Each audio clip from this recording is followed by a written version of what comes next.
different than I usually see. Said something about a local recording beta. No Yeah, because clue. you sound different too. I sound different. Yeah, Uh-oh. something happened. I don't know what happened, but something happened. No, But I yeah. mean, you sound good, Yeah. but there's are two things recording, or two? You have two mics open, maybe? No. No. All right, whatever. Happy Tuesday. Happy Tuesday, sir. How's your day going? Today is good. Today is good. Today was a good day. Yeah. In progress. So far, so good. Anything exciting? Let's see. Nope. No. Nothing more than got some haircuts in. It's exciting, isn't it? I mean, when you You think bring about it excitement. when you think about it in the broader aspect of life, like and me being an entrepreneur, yes, it's exciting that the door actually opens every day and people push the door and come sit in the chair and the chair swings. Like that's actually exciting because there could be the alternative where I'm in the shop by myself all day picking my nose. So Or the chair doesn't spin. and the chair And doesn't and you have spin. to walk around this chair the whole time, guy. I mean, sometimes I still walk around the chair even though it spins. So We gotta watch out for the no mat spot. Mr. Ron C, good evening. just can't take for granted the fact that there are people that patronize this shop. So that in itself, right there, is exciting. To think that I've Patronize the created. shop? Is that right? Like, I don't mean to pick on words. I'm actually asking if that's Yeah, right. I think so. Hey, I think so. Yeah, they're they're patrons. they're patrons and they patronize the shop, right? Yeah, and the patrons patronize. And like I'm truly, I do a lot of more seeking to learn in my life nowadays. All right. Well, if that's wrong, all you guys just send me a DM and let me know. Well, I mean, it's not about wrong. I don't know. How could I? Japril in Jamaica See, says look, Mrs. Ron C. Japel in Jamaica. I'm down for that. See, patronize is a verb. Treat in a way that is apparently kind or helpful, but that betrays a feeling of superiority. That's number one. Number two, Yeah. frequent. Frequent. As in they frequent a shop, a restaurant, or other establishment as a customer. All right. All right. So then when somebody says, don't patronize me. You patronize the shit out of me, man. Patronize this show, god damn it. Hey, Fave. LL. What are they saying don't frequent me? I don't know what they're trying to say. Don't frequent me with your bullshit. Wow. Jeez. Guy. I guess it's after 9:35. It's We're 9. good. It's 9:30. It's after 9:30. That's good. So and there's a warning I think that comes on when people come onto the show too, I think. And if you're not, have you seen that? Yeah, there's a warning. Like if you're a new user or something like that, it gives a warning before you press the button. Sometimes when you watch replays, there's a warning. It's perfect. So what does this warning say? They say fuck. See, I knew I was gonna be a little more tame with that bullshit. I said bullshit, but I know it's gonna be like probably the tamest thing that comes on this channel tonight. I mean, I don't know. So that word that you just said. Yes. The F word. Mm-hmm. Did you say that F word last night or Sunday night? Sunday evening. Somebody sent me a text and says, "Yo, tell your friend Bennett that the Bills do Bills things." Yo, tell them to call me, guy. Why don't people call me straight? You know what I don't like? Nobody calls me before the game. Don't message me. Don't message me after the game, man. I don't like people like that, man. About tell Bennett. His team was their team was who did we play? Minnesota? I don't even know who his team is. You should see, and that too, man. Don't talk to me. Don't bring that shit. Anyways. But I was surprised that he even would reference you and your team, but then I guess on the low he watches the show.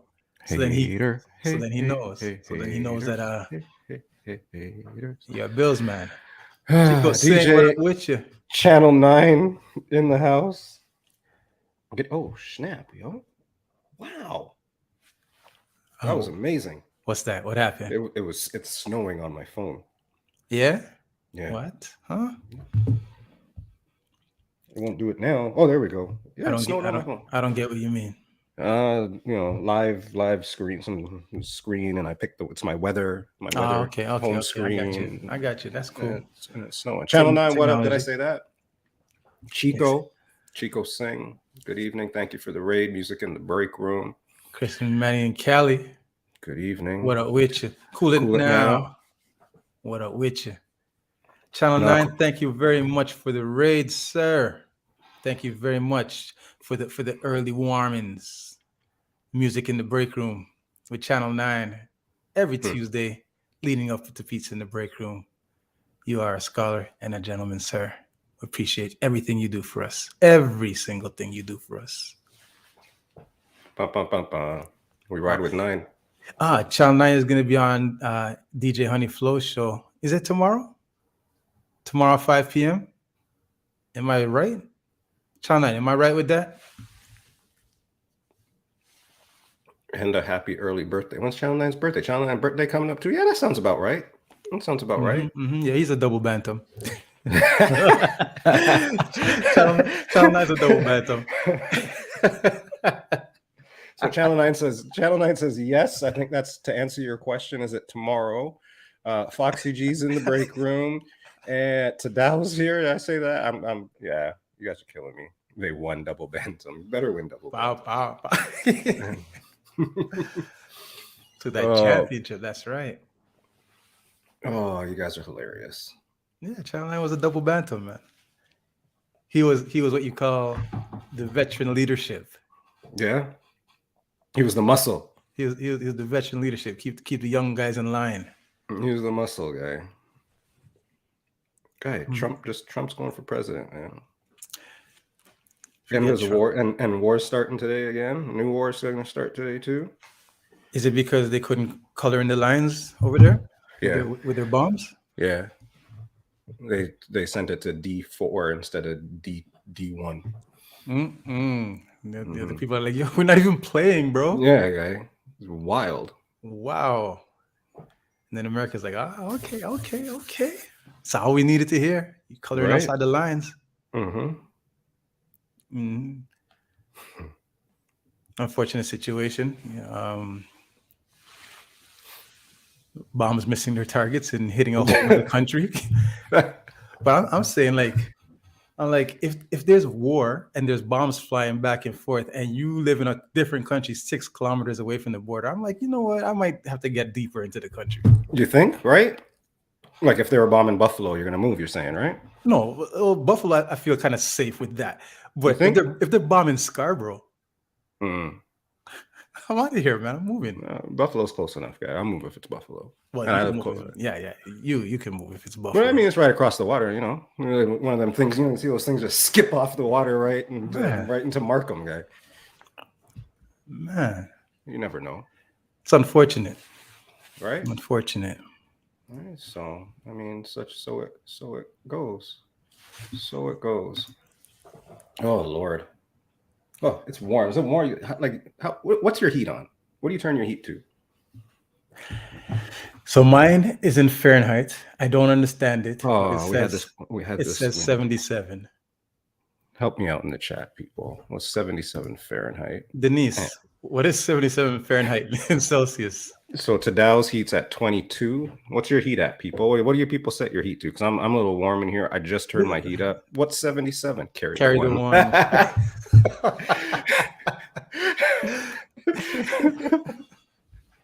77 equals 25. Bomb. Is that a lot? Guy, if it's 25 degrees outside, how are you feeling? Okay. And now it's 25 inside. I'm gonna turn that down. Hey, put that down. I'm gonna save you some money, man. So what should I turn it to? What should I turn it to? Yeah, try like 22 and a half, guy. But I can't do 22 and a half because I need to know what the number is. Oh, I need to know the 7. All right, so give them 23, people. What's 23? 23 degrees in Fahrenheit. 22 and a half is good, man. No, because it's still winter. You shouldn't be in your underwear, I guess, right? Fits equal rich people. That's true still. 73.5. What? 73.5 sounds chilly.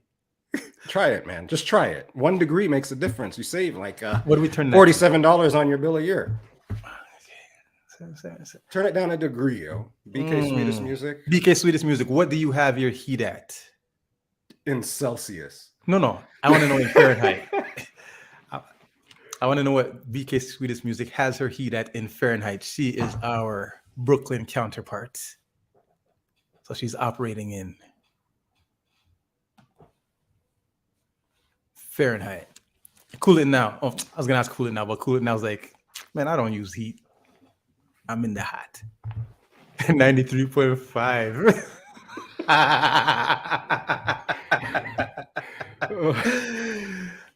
76. All right, man. Jeez. Woo. You said 76? She That's thinks. what- Okay. All right. That's fair. So what do you That have? sounds fair.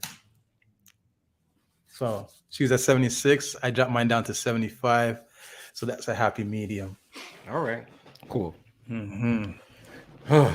okay. So Yes. before let's just get a little bit of this sports chat out of the way before we bring in the lady today. But she's talking sports too. She's a football Okay. fan. She's a football fan. All right, cool. No, I kid you. I kid. Okay, cool. You're like, all right, fine. No, get your sports in. No, Go, okay. what do you I want to know. Okay, so Yeah. Josh Allen lost on the weekend, Yeah. right? Mhm. Now, I got a message from someone to chirp you about it. Mhm. So you say that Josh Allen is the best. A lot of people would Mhm. say that Josh Allen is the best, but then there's also some detractors that would say otherwise. Mhm. What would it be that a detractor would say? Like if you were to play devil's advocate to yourself, what would a detractor say about Josh Allen to? Every now and then he gets a little wild. He gets a little wild. That's the word that I would use. Wild? Yeah. Keith, stay woke. What up? He gets a little one dimension. He just gets a little. He tries to play hero ball sometimes. Maybe tries to do it all on his own. There you go. Tries to do it all on his own.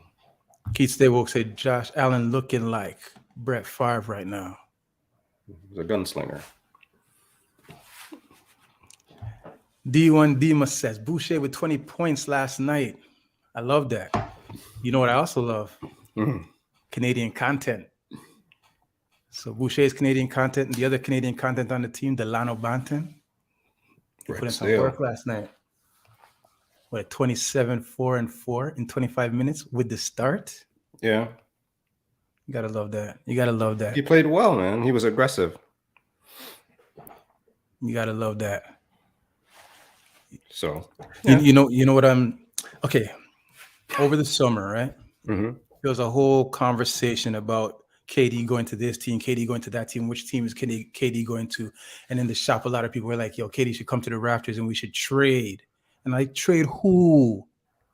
And they're like, trade Pascal. I'm like, why would you trade Pascal? I go, why don't you just trade Scotty Barnes?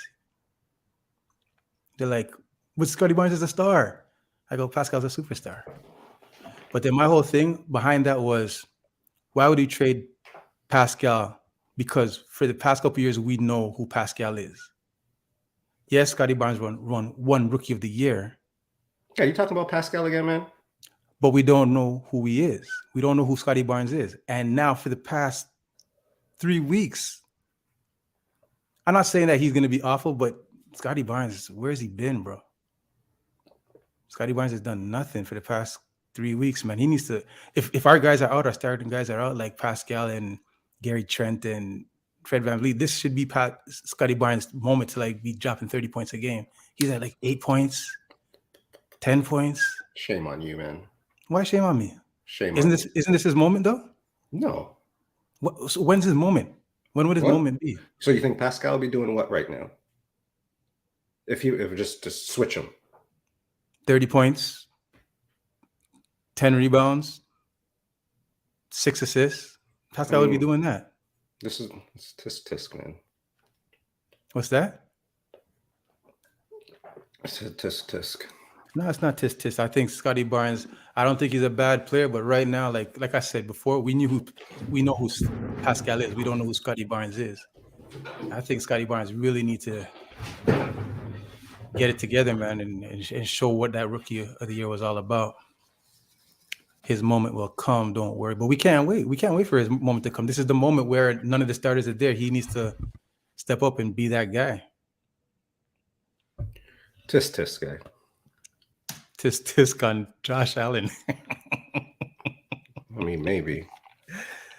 Tisk on Josh Allen. But Scotty Barnes, come on, man. All right, Scotty Barnes, be a way to superstar.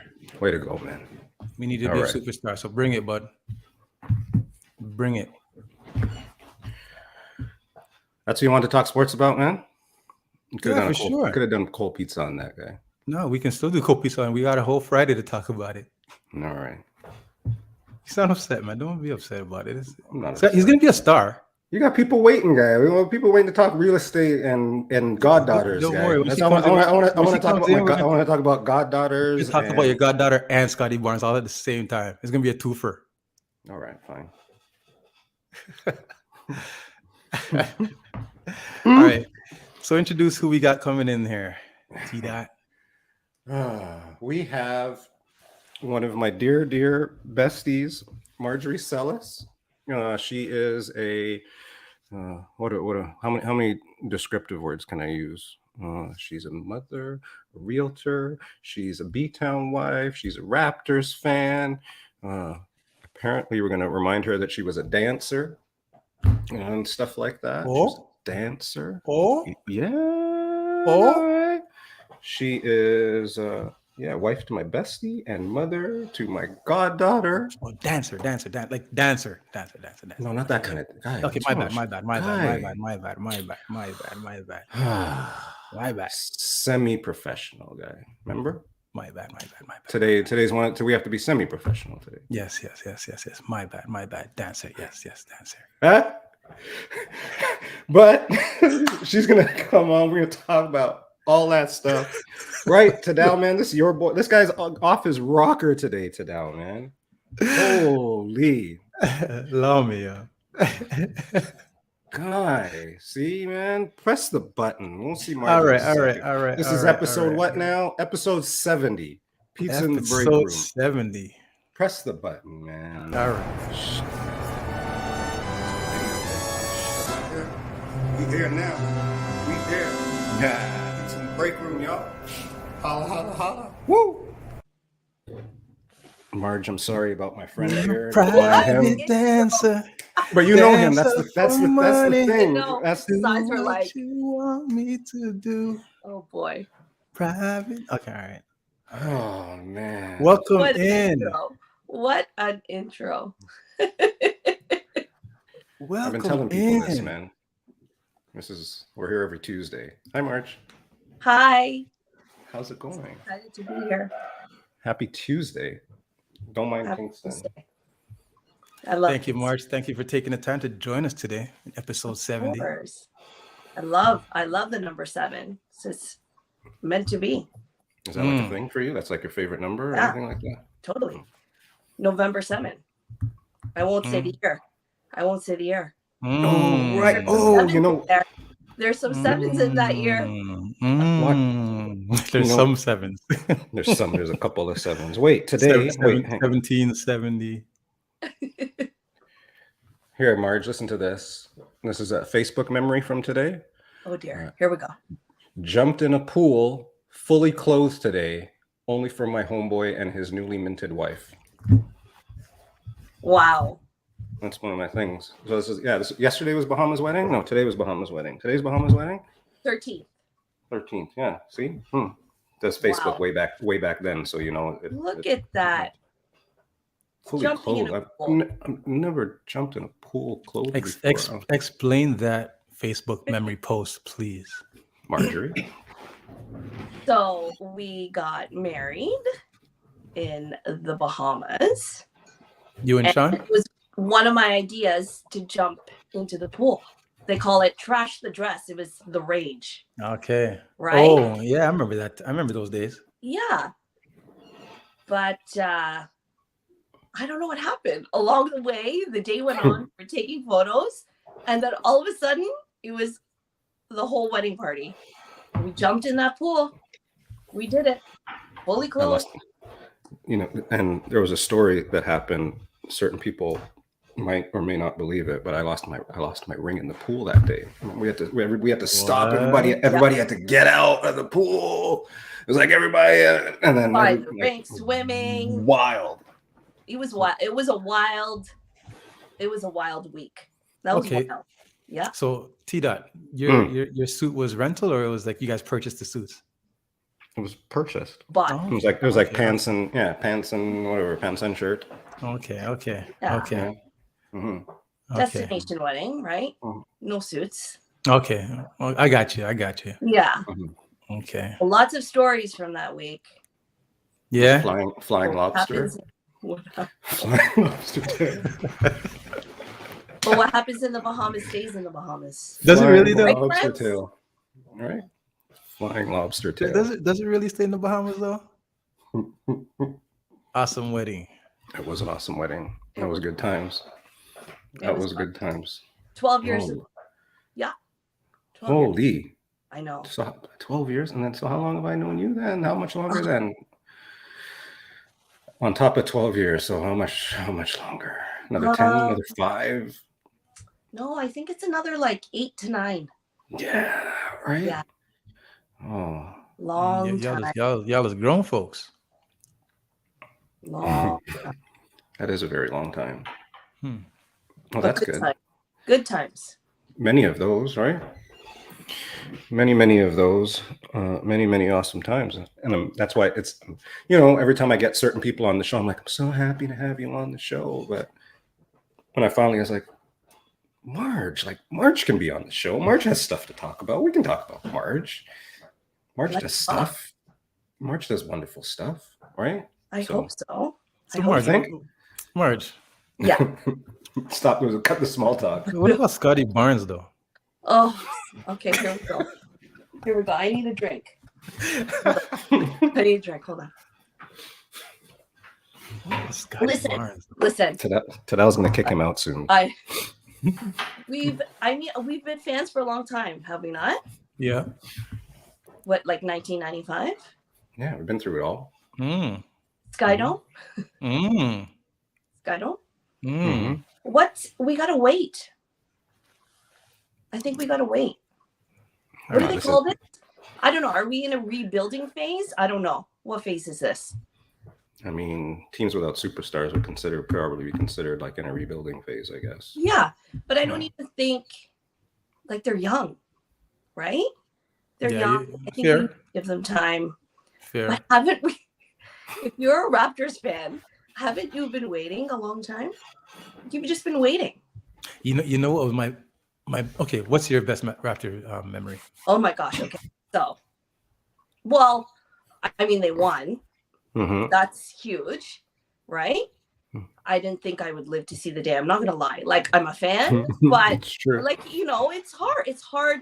There's a lot of emotions being a Raptors fan for that long, right? Mm-hmm, Up and down, all around. So no, them winning. Listen, I have top 3. I have a top 3 in my life. Everybody has a top 3 in their life, right? Okay. Right. Okay. Yeah. Okay. Marrying my husband, Mm-hmm. my children being born, and seeing them win. I'm not gonna lie, it's a top 3. That was a big thing. No, It was a big deal. So it was a super big deal for sure.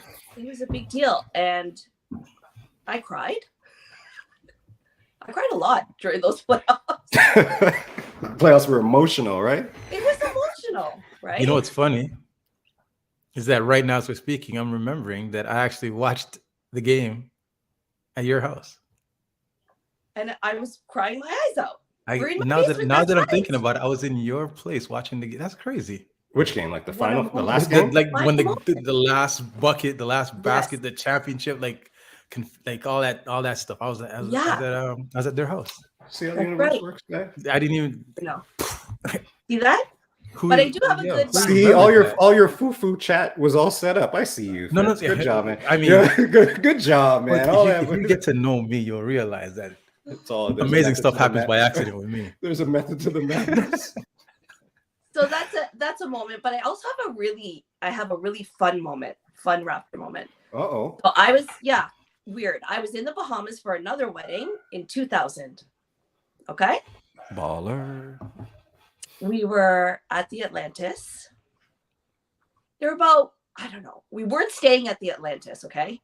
We managed to find ourselves at the Atlantis, which there are two resorts that are side by side. If you have been to the Bahamas before, Paradise Island specifically. Mm-hmm. So I was with a couple of other people.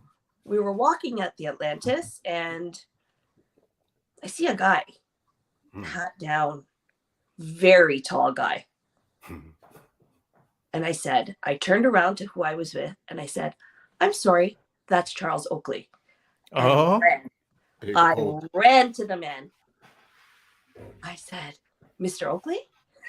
He was trying to be incognito. He had this hat on, right? And I feel like if you kind of know the history of Charles Oakley, like he's a gambling man, correct? Mm-hmm. Yeah. Mm-hmm. Anyways, he was trying to be incognito, but like I'm not gonna have that, right? I'm like, not on my watch. Toronto. Oh my gosh, I love the Raptors. That's I feel awesome. like the people I was with, like they were kind of like they didn't really know. They were like, we're not with her. Oh, we're not with her. I knew. He was like, I've been found, right? Mm-hmm. Lo and behold, I turn the corner and I see Muggsy Bogues. Oh. So it was that year because it was 2000. Maybe Tracy McGrady. Is that right? Oh, geez. Would that be around that time? 2000, huh? Oakley, McGrady. That's about that. Around Those guys that are time, on 2000? Yeah. Okay. Ish. Yeah. And so now I'm full out. I'm freaking out. I'm done. And like we didn't have phones back then. So I'm like pulling out my like Kodak disposable camera. Took out her notepad. Took her notepad and started doing a sketch. Right? So people believe me. But we did get pictures. Anyhow, I think Muggsy Bogues was doing like a charity golf tournament or something there. Okay. Through the week, but those players frequented the casino quite a bit that week. Oh, I thought you were gonna say the dance club. There is also a dance club there. I mean, why wouldn't there be? Not that kind of dance club. Not that kind of dance club. But anyways, that's my Raptor memory. That's your Raptor memory? That's a good Raptor memory. Were you taller than Muggsy Bogues? No, you know what? No, I feel like we're about the same. Yeah. I'm 5 feet. Yeah, he's like 5. Give it to me. I'm 5 feet. I may not be, but let's just give it to me. He's about 5 feet, right? In my soul. Give it to me. Okay. That's like a different designation or something, right? Yeah. No, like just give it to me, okay? But I feel like we're about the same. I don't know if you can look that up. Maybe he's like 5'1", 5'2". He's not that much taller than I am. Can you still dunk or no? Who, me? Yeah. Or Muggsy? I can dunk my kids' hoops. Sure. Okay. Well, that's fair enough. That's fair enough. That's where they get it from? That's where they get the wildness from? Okay, so for those of you that know my significant other, where do you think that they get the wildness from? You. Yeah. Yeah. True. That's fair. Beauty Bless, what up with you? Good evening, Beauty Bless. Oh man, the kids. I can't. Kids. I remember years ago we were talking about my kids being old and you not even having kids at that point in time, and like we're doing sports and on the field and early practices and late nights, and look at you now. Look at that conversation now. Full circle. With your little kids and Timbits and stuff and doing sports and getting into the wildness, and now all you do is spend time doing sports. I know, and we're tired. I'm not gonna lie. Listen, everybody has their journey in life, okay? We were late bloomers on the parenting train, okay?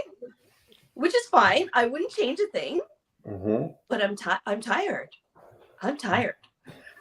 That was the joke. You And guys now you're gonna be old that chasing was the down. joke. You're all gonna be old chasing So around we're these gonna kids. be old, and we're gonna be on that field. And guess what? I'm on that field. But I'm cheering, and I'm in it. I am in it. Right? Mm-hmm. But I'm tired.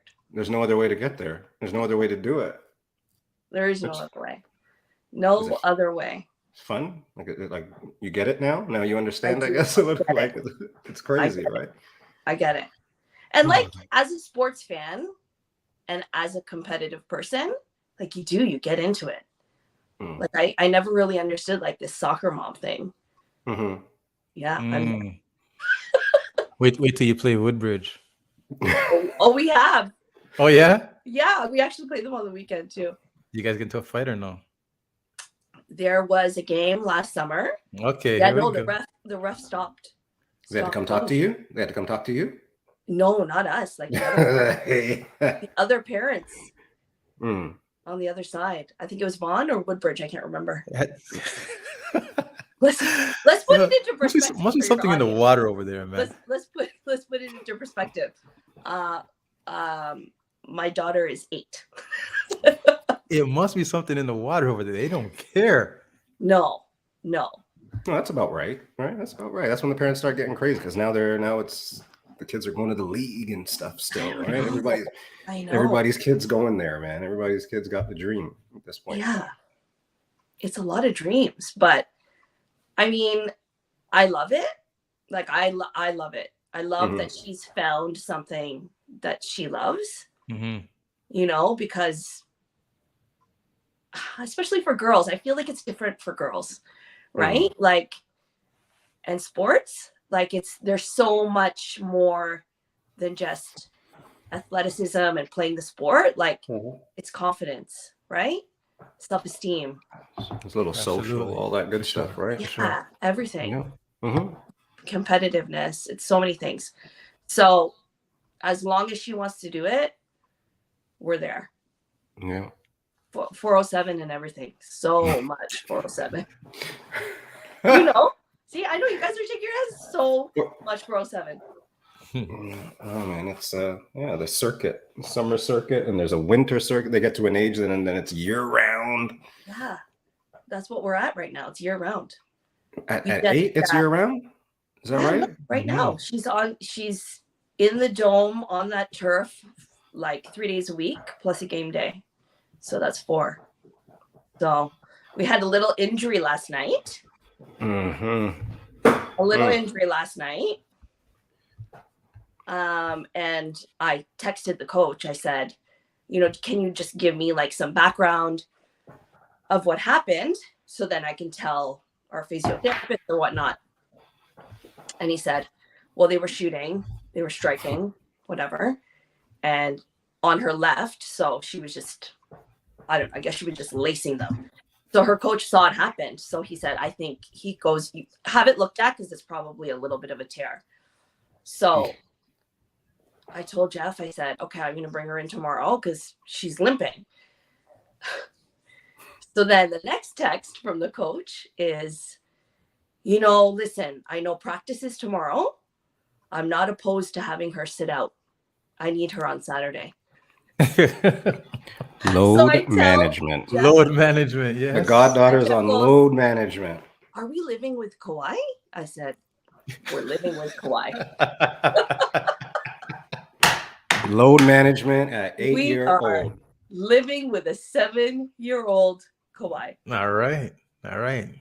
As long as you bring home the championship. Right, that's what matters. No pressure. No pressure. Oh, that's wild. Well, That's dope. Right? Sure that ham.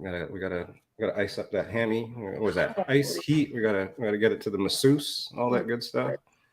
It's a lot these kids these days, right? With sports. Seems like a lot more pressure now as life goes on. I guess it's just more pressure earlier. It seems like for the kids. Exactly. Well, I think because there's a lot more coaches that have been through the rigors and they're coming back to impart their wisdom and their know-how, and they're more committed to the success and the excellence of the kids and them excelling to the next level, because them excelling to the next level shows good on the coaches now. Whereas I don't think coaches really had that concern back in the days.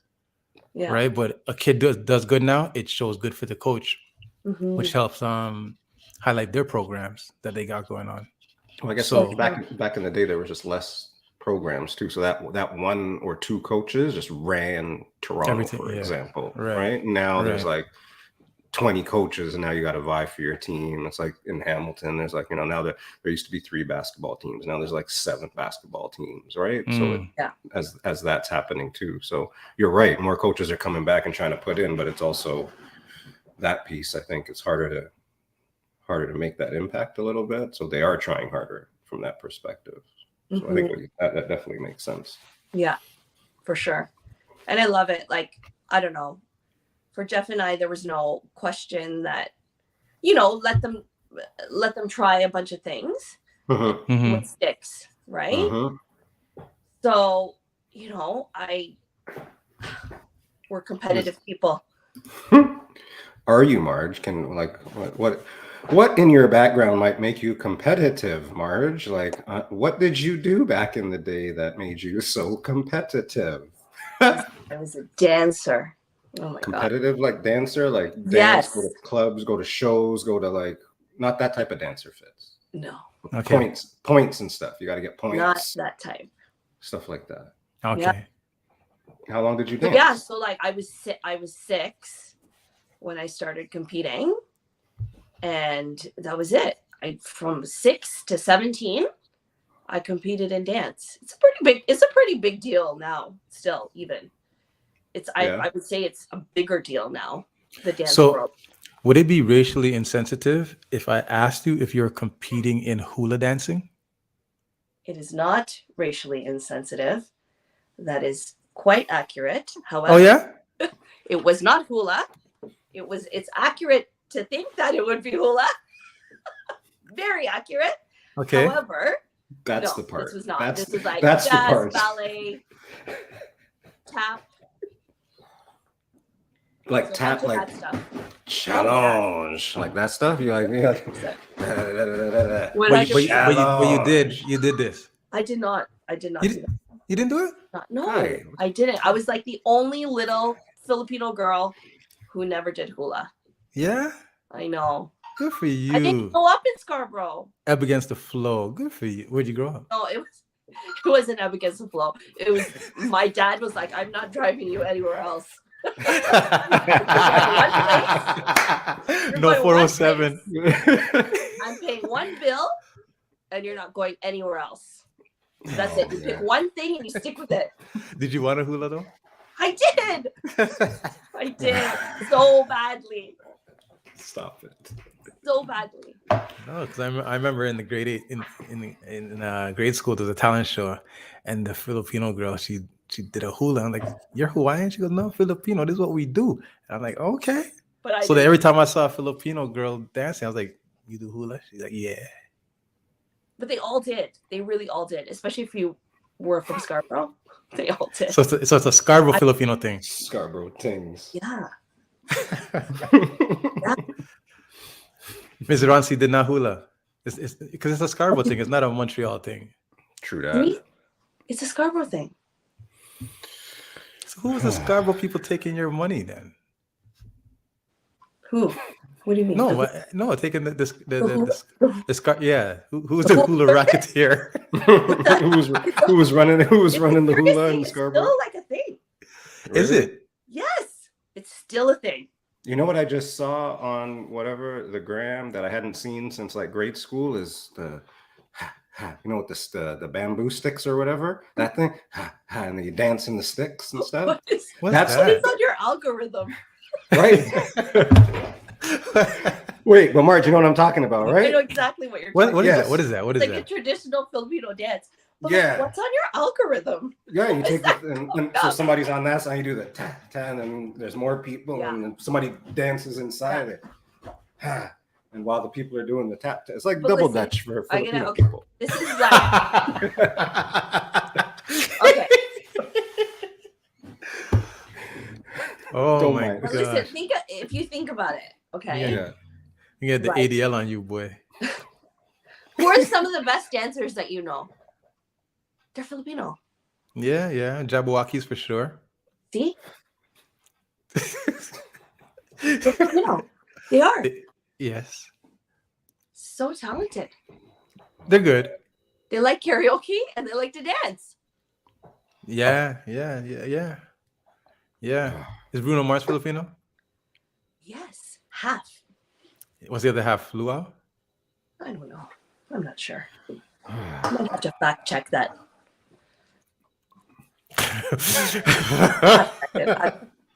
Channel 9 says I learned that dance at Jollibee.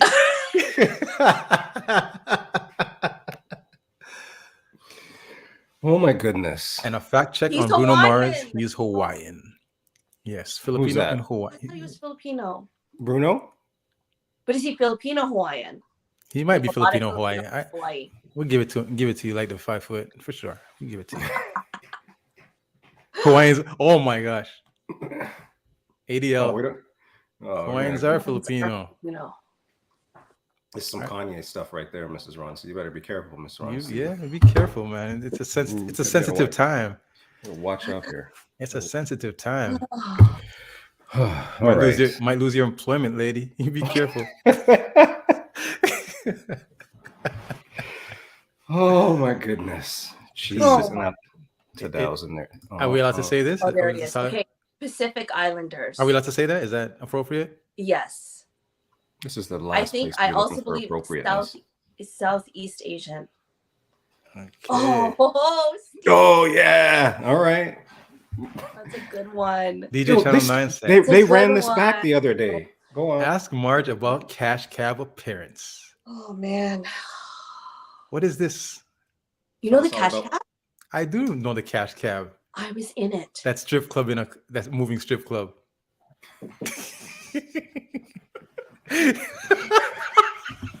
I don't know. What is the theme of this conversation? Okay. Okay. All right. I'm done. Like you know him. I'm You done, know I'm him. done, I'm done. What did you expect? It's true. What It's did you true. expect? It's true. Yogi I'm done, Chick, I'm Mary done. Ward, what up? I'm done. People need to-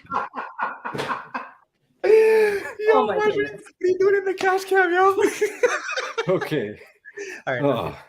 Okay, we're gonna talk about the cash cab, and then we're gonna turn him serious. Okay. Okay. All right. Yes. You were on cash This is worse cab. than I Shayla's was, soul. I was in the cash cab.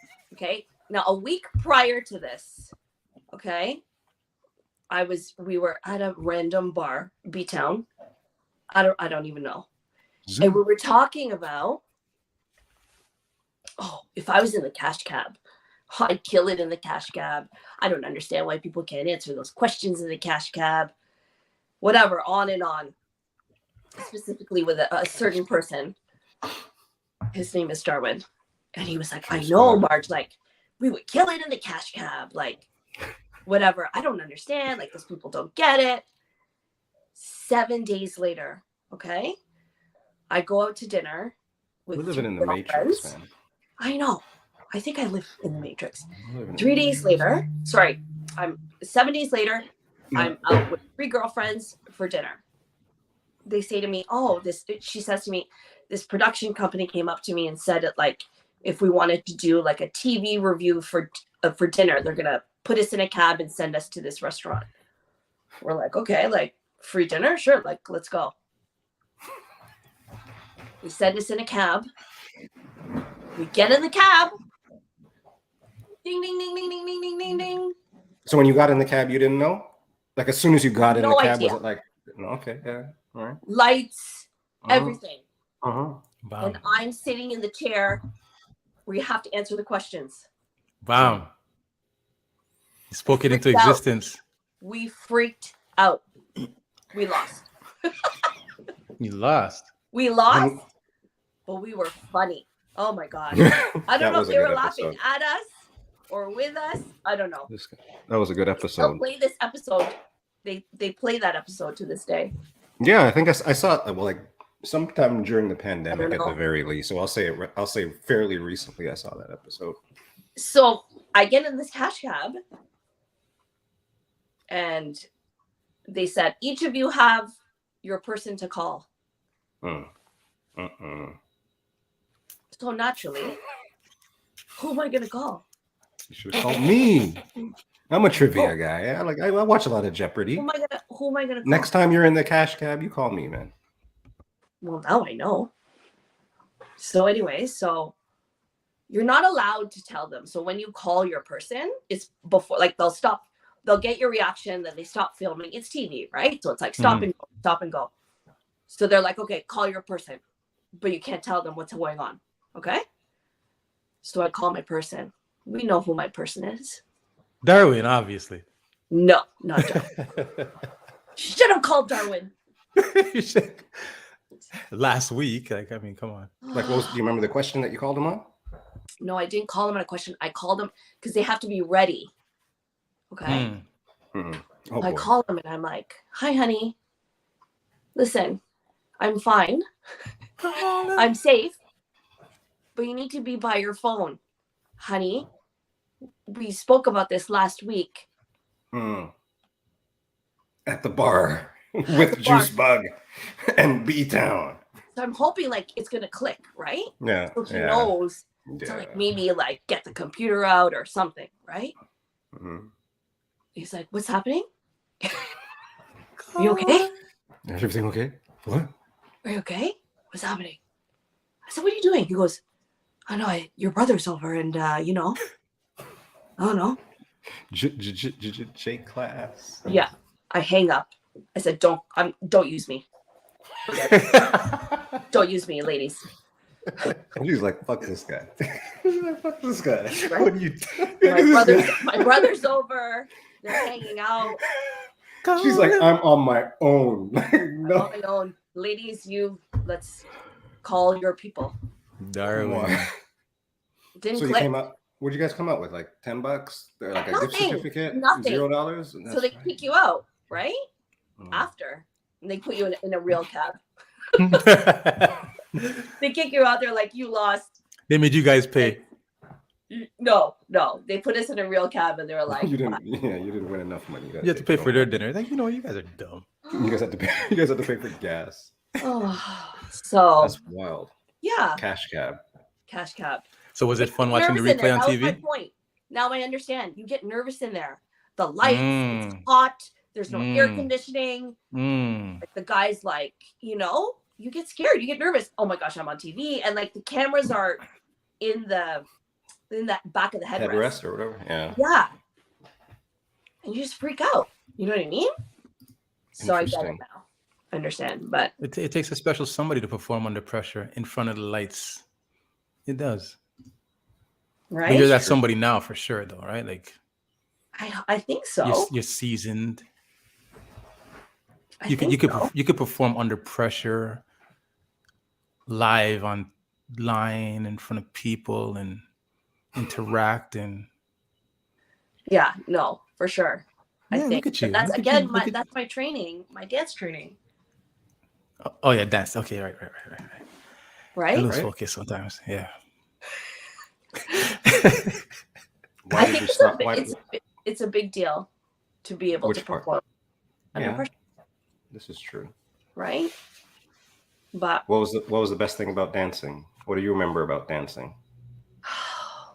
That time management, I think. Time management. Wow, time management. Oh yeah, like if my schoolwork wasn't done, like that's it. You're not going. Right? Yeah. So time management, performing under pressure. Remember, I was a kid, right? So you would learn this routine for months and months and months. Competitions weren't like dance competitions are not like games. They're not every week. So it's like you build up with your team or on your own or whatever. And you literally perform at a competition like in the spring. So you train and then you perform. And it's like you get up in front of hundreds of people. Hundreds. And for 2 minutes. And then you stand and get judged. Like real life. Yeah. When you're at those competitions, was it like being at like a Mean Girls convention? I know. It's such a stigma, right? It's hard. I mean, the dance world it's based on how you look, how you perform, and how you look. Right? Yeah, it is sometimes like that. Yeah. But not just the dance world. I think there's a mean girl, like not even a mean girl, a mean kid thing everywhere. Right? Yeah. But I think the one thing that it taught me, was to perform under pressure, to not be afraid of that. Time management, and honestly, like, do your best. Yeah, you're getting judged and you want to win. Again, competitive nature. But it's like I don't think there's any other way that you can instill self-confidence in a kid, self-esteem like that, right?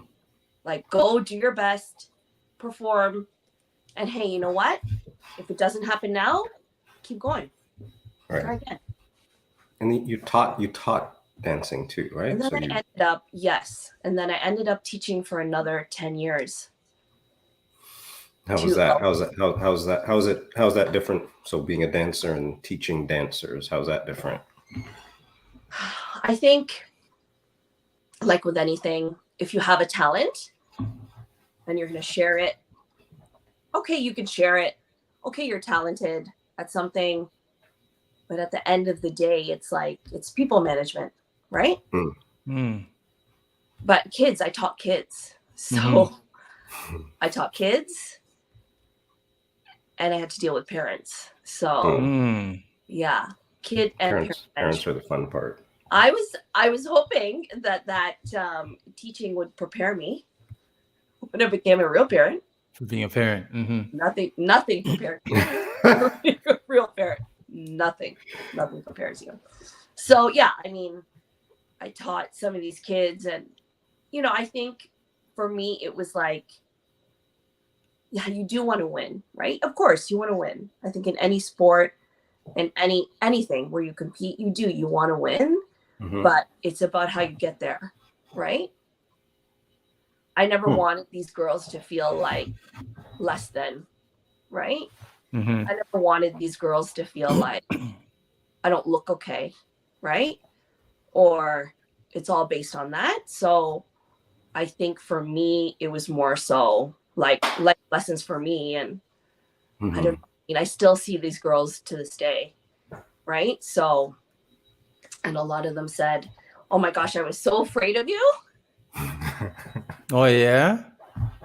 Marj was given the 1, 2, no, that's wrong. 1, 2, But they say on the same token, they're like, you were one of my favorite. You were one of my best. So it's a fine line, right? Well, because I'm being paid to do something, so I have to do my job. It was my job, right? You have to bring the best out of them, regardless of what it took. Yeah, but also I don't take it lightly. Things like that. When you're connecting with people, I don't take it lightly. I take it seriously. Yeah. So, but I feel like all of those things led me to where I am today. Yeah. Okay. Well, they led you to where you are. Where are you and who are you? Oh my goodness. Where are you and who are you? Whew. I've been selling residential real estate for 12 years. So the same year we got married was the year I got my license. Start with your full name for us, please. Marjorie Celis. Say that again. Marjorie Celis. Okay. Residential real estate agent. But I didn't, it was never like, oh, when I grow up, I'm going to be ... Right? No, it was never like that. I think for me, I'm a first generation Canadian, right? My parents came here from the Philippines. They were very young. What other reason do they come to Canada? But, to give us a better life for their kids, right? So for me, I think it's also a culture thing too, where you do well in school and you become a professional, a lawyer, a doctor, or something, right? So that's what I did. I went to school. I did well in school because for me, that was the way. You go to school, you go on to school, you finish school, you get a job, right? So fast forward, I was in university, and as a part-time job, I worked at a real estate agency. It was close to my house. It was perfect. Like, answer the phones, probably study in between. So I was there for like probably 3-4 years. And I remember having a conversation with a female real estate agent. She was like a mom. She was a mom. She had 2 young kids. And she said to me, and I was probably about 21, 22. And she said to me, you know, my kids don't even really know that I work. And I was like, what? You know, for me, like, it was like a working mom, right? Mom goes to work. She tucks you in at night, and that's what it was, right? Yeah, yeah. And I was like, I don't understand what you're saying. Like, what do you mean your kids don't know that you work? She goes, because this work allows me to pick them up from school, to bring them home from lunch, to be flexible. And I feel like, I was like, I didn't even know that that was an option, right? So I tucked that little piece of information in the back of my head, in my subconscious, as they say, right? And I said to myself, why can't I have that? Right? Right. But of course, you know, go to school, finish school, get your job, right? So I go, I get my fancy corporate job with my laptop in my little cubicle. Laptops back, that's good, man. You must have been good laptops back then. Only the good people got laptops back in the day. With a little cubicle with a door. I hate it. Tapping away. Yeah. There were like 30 of us in our team. Oh, okay. But like, you just graduated from university, so we're not going to give you full time. Here's the contract. We'll see how it goes, right? So there were like 30 on our team, and slice, 15, 10, 5, year 3. And I was like, oh, this is the real world. I was like, okay. And I was struggling with my health back then. Jeff and I weren't married yet, but I remember I was sitting in that cubicle and I had a little file folder just in case I had to go. My purse was always packed in case it was my time, right? And I said to myself, is this it? Is this it for me? In these little walls, and I'm waiting. Just waiting for somebody to tap you on the shoulder. I'd be like, it's your turn, Marjorie. Yeah. I got up from that chair. I walked right to my manager's office. Like, I just had an inkling. I had an intuition. I just went with it. I walked into her office. I said, I'm done. She said, what? I said, I'm done here. She goes, just like that. Just like that.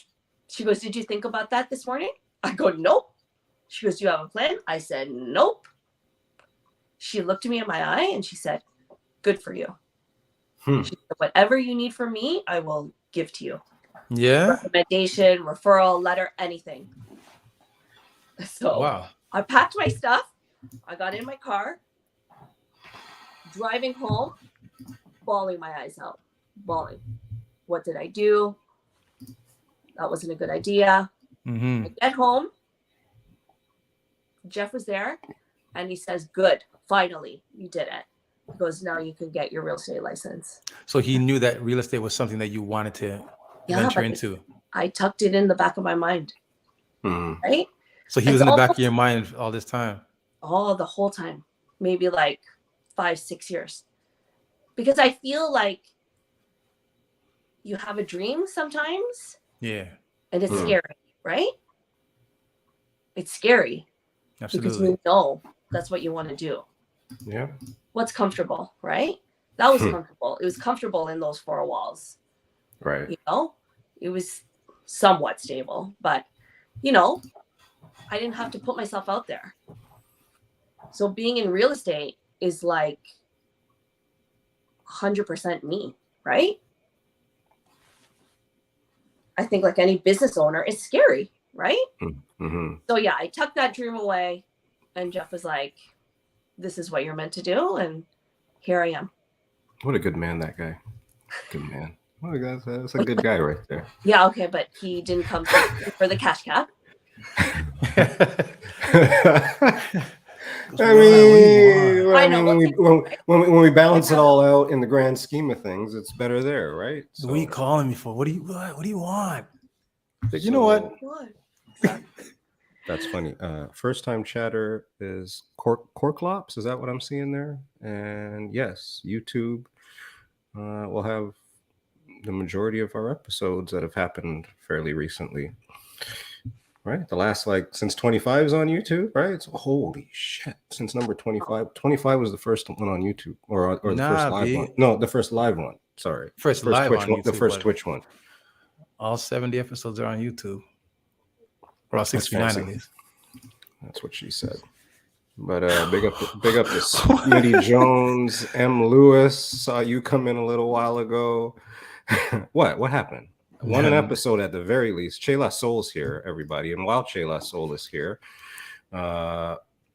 see, he didn't say anything. He's in the background. He's like, oh, shit. See, Bennett, you saw me here. And now you got to make noise. Chela Soul's here, everybody. He's having an event. It's on, I think, December the 4th. I'm not too good with all the dirty details. That all said, it's called Love Language. Goddamn thing sold out. Congratulations, Che. Way to sell that shit out. Just big it up. So if you got tickets, good. If you don't have tickets, I think there's tickets at the door. You know, don't quote me or anything like that. But DJ Che La Soul, hi, love you. Marj is here. this love language party that Che La Soul is doing, is it going to be in a basement? Like, is it like a rub-a-dub? What kind of guy? You're all up on the profiling, guy. Why would it be in a basement, guy? Yeah, isn't that like a nice place to have like a love language, like in a basement? Like, you know, you just dance up on the wall and, you know, and express your love language. Express your love language. See, Marj knows what I'm talking about. Well, I'm sure we've all expressed our love language in a basement.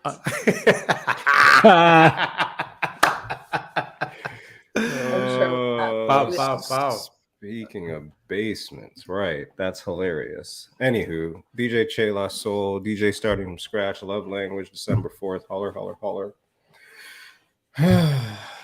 All right, where are we at?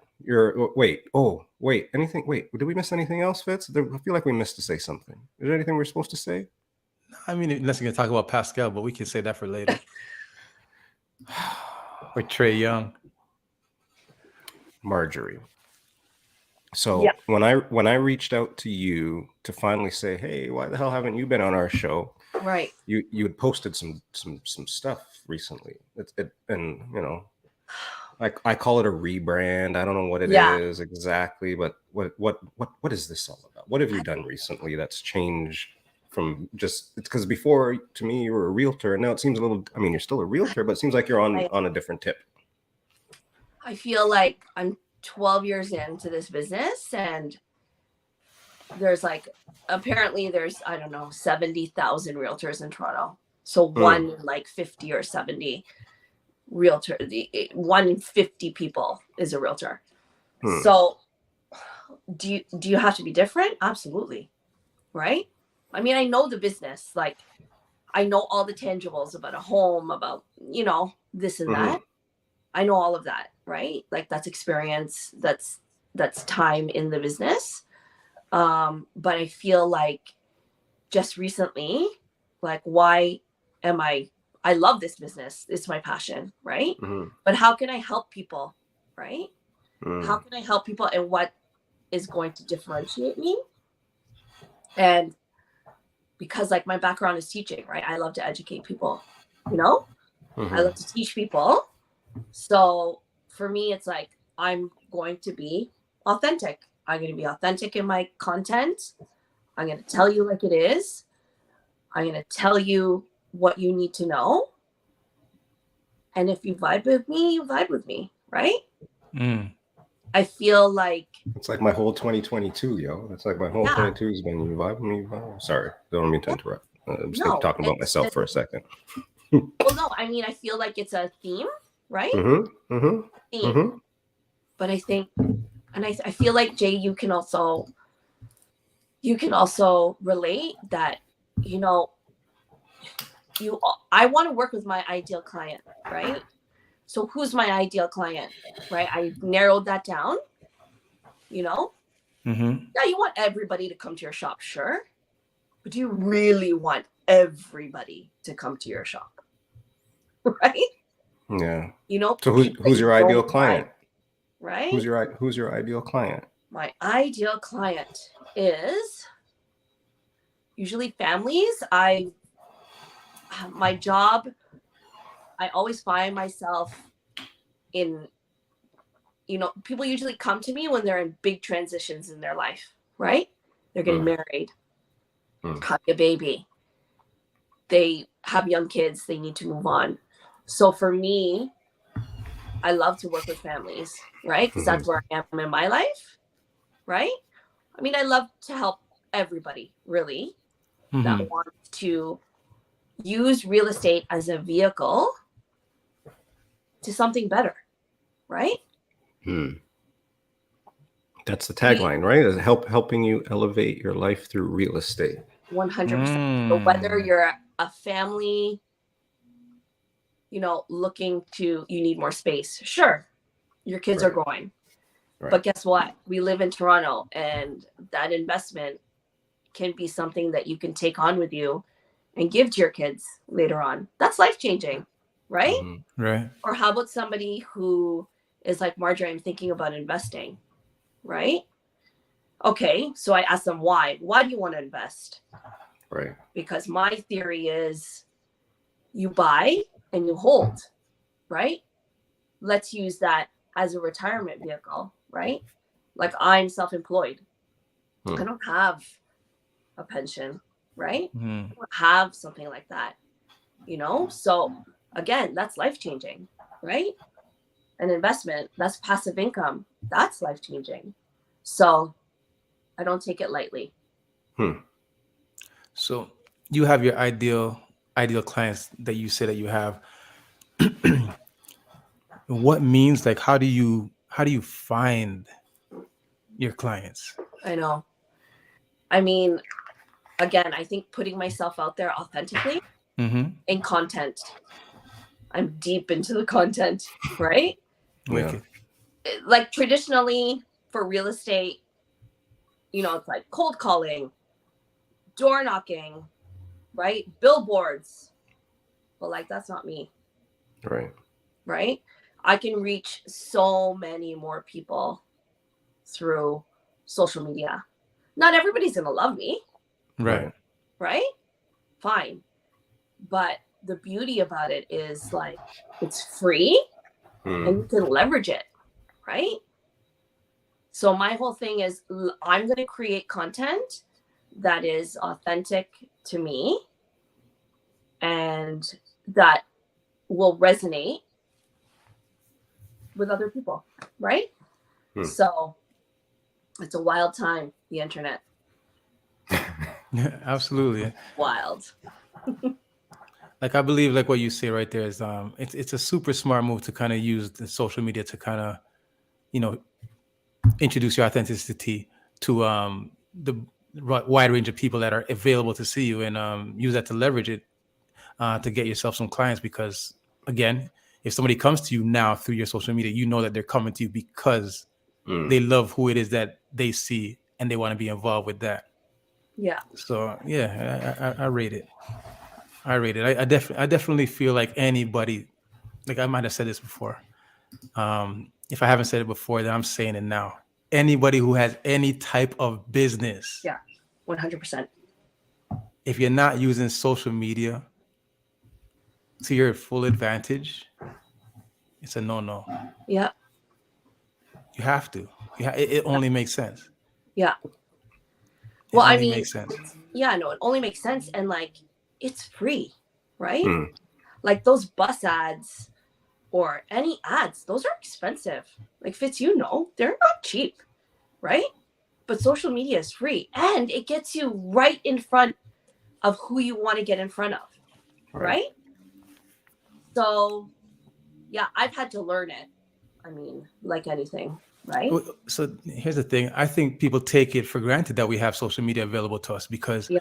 for instance, there's no social media, right? We go back to a time when there's no social media, but we're business people and we're trying to practice commerce out there in the world.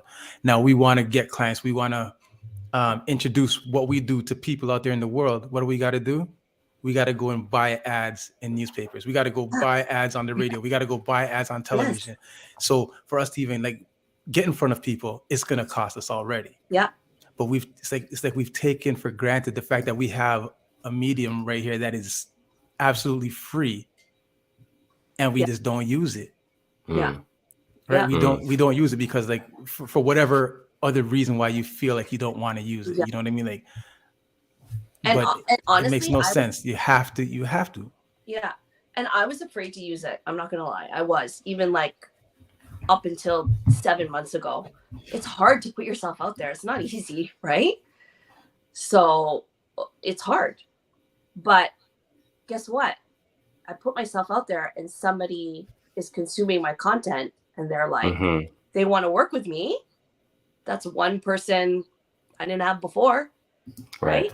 Had I not put that video out there, had I not, created that post or that story, right? So it's a fear thing, right?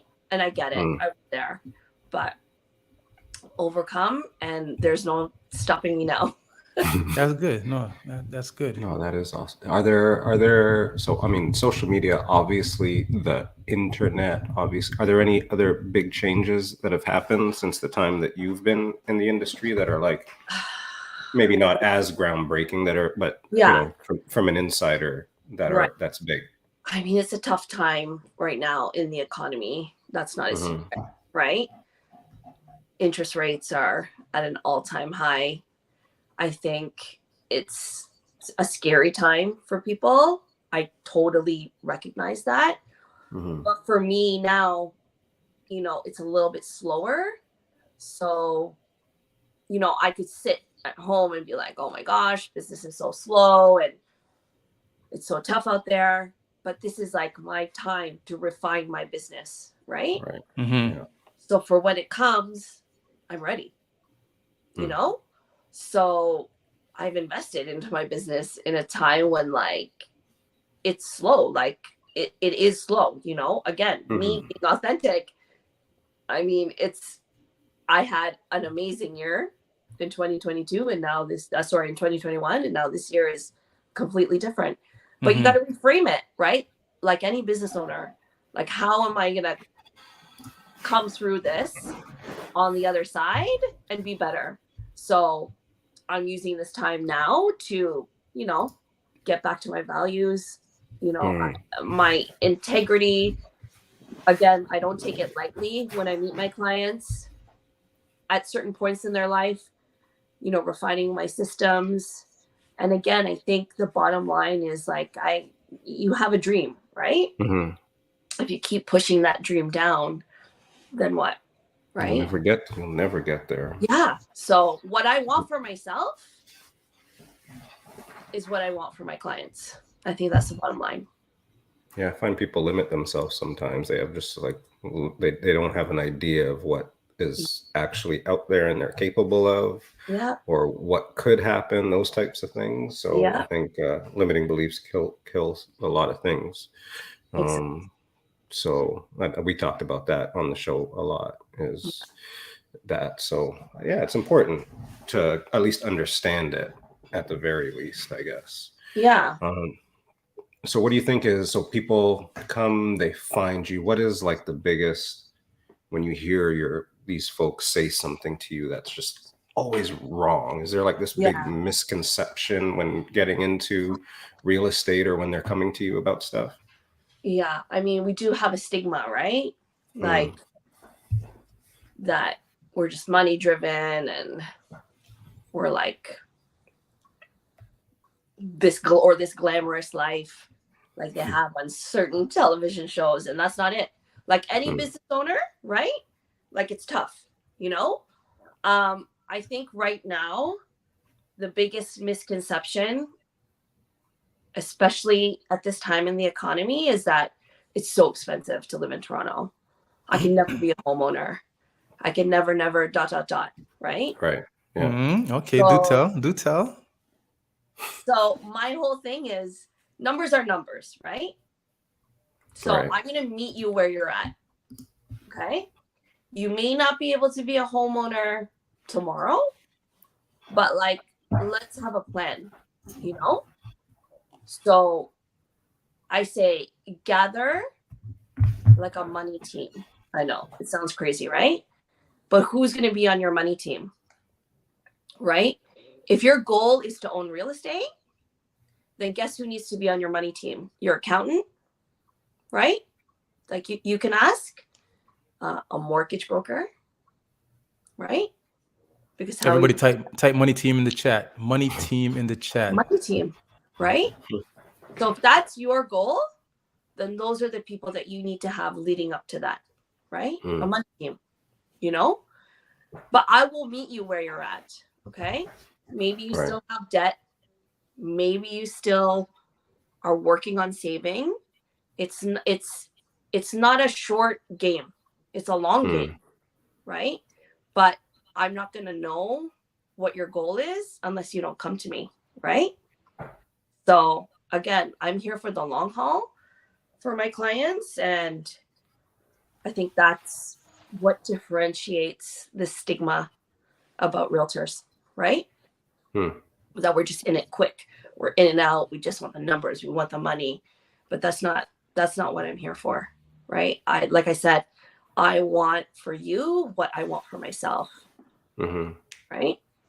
And my big thing is I want to break that scarcity cycle, right? So I want to break that cycle. I want to be able to give my kids something that they can give their kids. They can give their kids on and on and on, right? Break the scarcity cycle, you say? Yeah. What's the scarcity cycle? No, right? It's crazy. So I can only speak from my experience, right? Okay. As a child of an immigrant, right? Yeah. It was like I didn't know anything about being an entrepreneur. I didn't know anything about having my own business, right? Right, for sure. It's just like a cycle, right? Of scarcity. We can't have that. It's not meant for us, right? It's too hard, right? Okay. So like, I'm breaking that for my kids. I'm breaking that for my family, right? Jeff and I want to break that. Like it stops here. Okay. Right? Okay. I know. It's a simple concept, but you know, you can break it, right? We are so blessed to live in a thriving real estate market in Toronto, right? I mean, economics doesn't lie. If you buy and hold something, it's going to grow, right? So that will leverage you, right? That's gonna, that little house, that little condo will break that cycle. Okay, so if somebody you get to talking with somebody and they're like, I want to buy something, but I just don't even know what to do, where to start. Yeah. What does MCM Realtor say to them? Yeah, I say, again, let's look at where you're at, right? So do you have debt? Okay, guess what? Step one, we need to get rid of that debt, right? Maybe you don't have debt, you have a little bit of savings. Okay, step one, how can we save, right? Talk to me, talk to your accountant, read some books, look on the internet. Oh my gosh, like so many resources, right? To just take that little step. But I want people to understand that like, it's not about big steps. No, you're not going to save $10,000 in 1 week, right? But let's take little steps, right?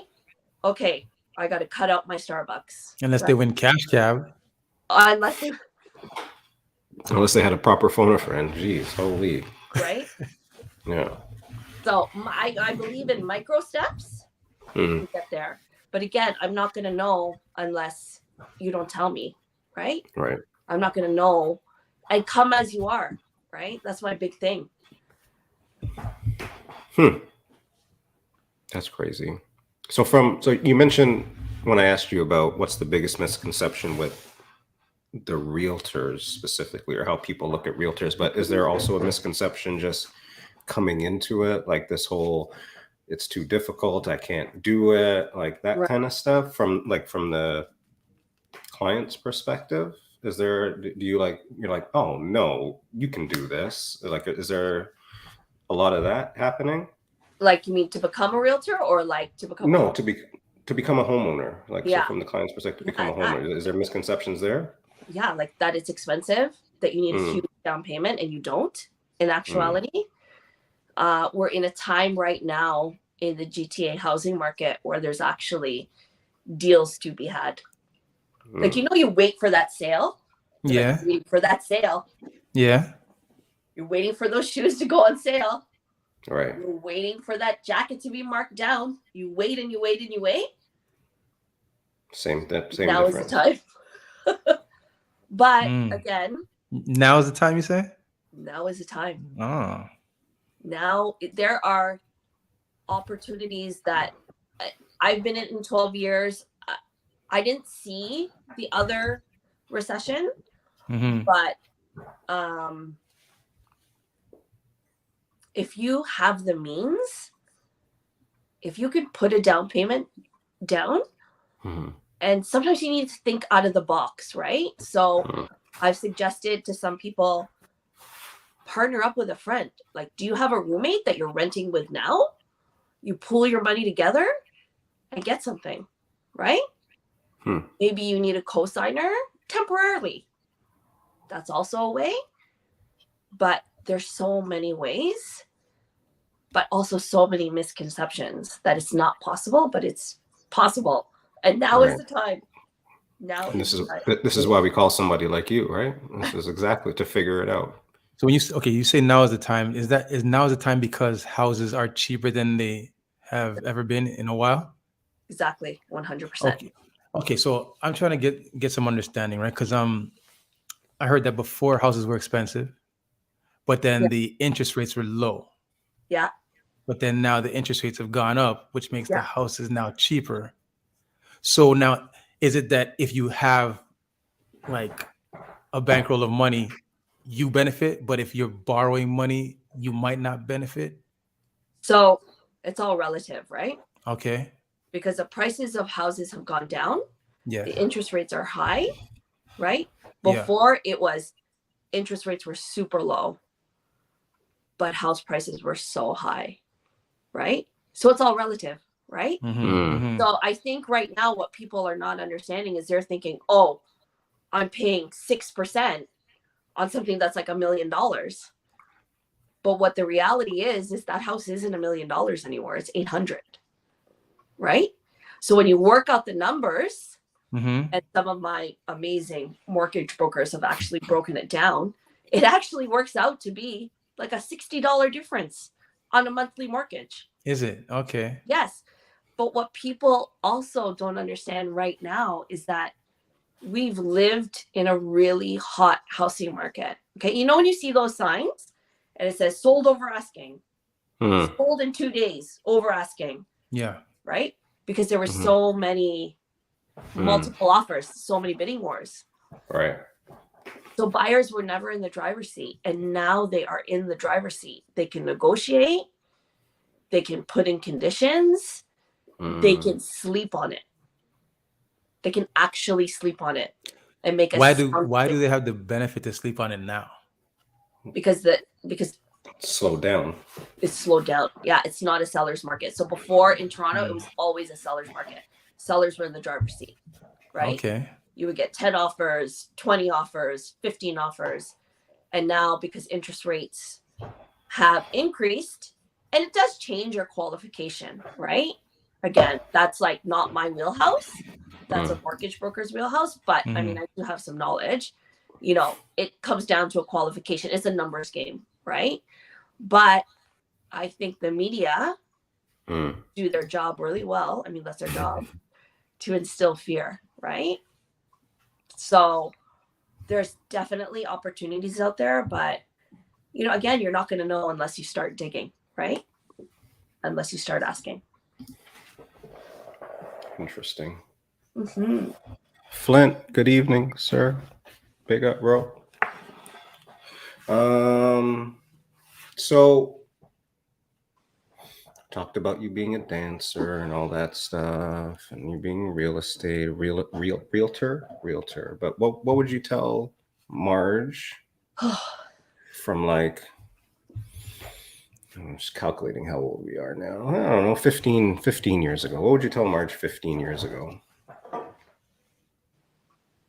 I love this question. Good evening, seashells. It's going to work out. Seashells, what up with you? It's going to work out. It's going to work out. Hmm. Trust your instinct. Trust your intuition. And be nice along the way. Be nice along the way, because there's not enough nice in the world anymore. No. So trust your intuition, be nice along the way, and you'll get there. So on your way coming up, did you have a mentor that you used to guide you, or did you have someone like that you know in the real estate world, whether it be in your life or on television, that you try to emulate? Yeah. No, unfortunately, I didn't. I know. So hopefully I can be that for somebody else. But I love to learn, right? So I love books and I love podcasts. So I feel like it wasn't like real estate specific, but just like other business owners, other entrepreneurs, right? You know, so I feel like I gathered all of that, you know, and applied it to my life, to my business.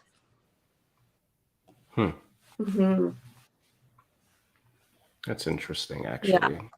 Is it just the industry that dictated that you probably don't really have a lot of mentors? I know there's different industries or different walks of life where certain people don't see themselves, I guess. Yeah. It's competitive. It is. It's competitive. Again, like I said, like there's 70,000 of us in Toronto, but I think that the stat is that like 90% of them are part-time. So they'll only do like 1 or 2 transactions a year. Yeah. Whereas like I've been doing this full time. So it is competitive. People feel like they need to keep trade secrets, but I found that in the past couple of years, more people, you know, groups of people are coming out and be like, why has it always been so competitive? Why are we keeping things to ourselves? So I'm finding myself now, you know, reaching out to other realtors, you know, and there's a lot of really good real estate agents out there who want to elevate the profession, right? Right. Yeah. So, which is, it's really good for our industry. What's the big difference there? So you said, you know, there's this perception about realtors, and there's a group of folks trying to elevate it. Like, what's the push for you guys? Like, for that next, you know, in 10 years, like, what do you want a realtor to look like or whatever, I guess? I think because there's such a stigma, like we never really get held up to the same regard as like a lawyer or a doctor. However, like these are big purchases, right? Absolutely. Right, that we're dealing with. These are big transitions. These are big life changes for people. And we've never been held in that same regard, right? Like you go to the doctor, you get life-changing news, right? That's your doctor, right? You go to a lawyer, oh my gosh, like you know, he's telling me what to do. Like, yeah, you know, I take it seriously. But for us, it was like, oh, it's just a sale. I can do that. I can do what he's doing, right? So I feel like there's a push now to elevate our industry, right? Which they're trying to do like at the school level, I believe, because you could literally get your real estate license in, oh my gosh, yes. You could literally get your J class. Big up J class. I know. It's interesting that he says that because it's like, again, you know, I find myself in transition periods for people, but I'm in it for a short period of time that I want people to feel like I am 150,000% there for you at that time. Because it's rapid. This business is fast. It happens, right? So like I was saying, yeah, mentoring, I feel like, you know, there's like a new generation of realtors coming up where we want to bring the profession, you know, to a different level. Right.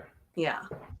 No, that makes sense. Yeah. I'm going to throw this back up here. Maybe this as well. All right. J class, everybody. I mean, DJ J class is legendary in the city of Toronto, at least to me, for many reasons. As a DJ, Marjorie's brother is DJ J class as well. So, you know, a couple of degrees. Oh, wait a second.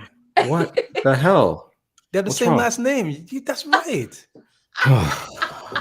Like, who brought this guy? Tadao, what's up with your boy? Yo. What's up with your boy? Nobody said nothing all this time? You couldn't figure that all out, man? Seriously? Yo, no wonder she can dance. But every time you go to Jeff's house, he's there. No. you just thought it was Jeff's best friend, eh? Oh, we don't know. You know, the funny thing is, Seashells, I'm not sure what this guy's drinking, but he is on one today. Seashells. Good evening. Good Lord. I love it. Did you really not know, Fitz? That's for me to know and you to find out.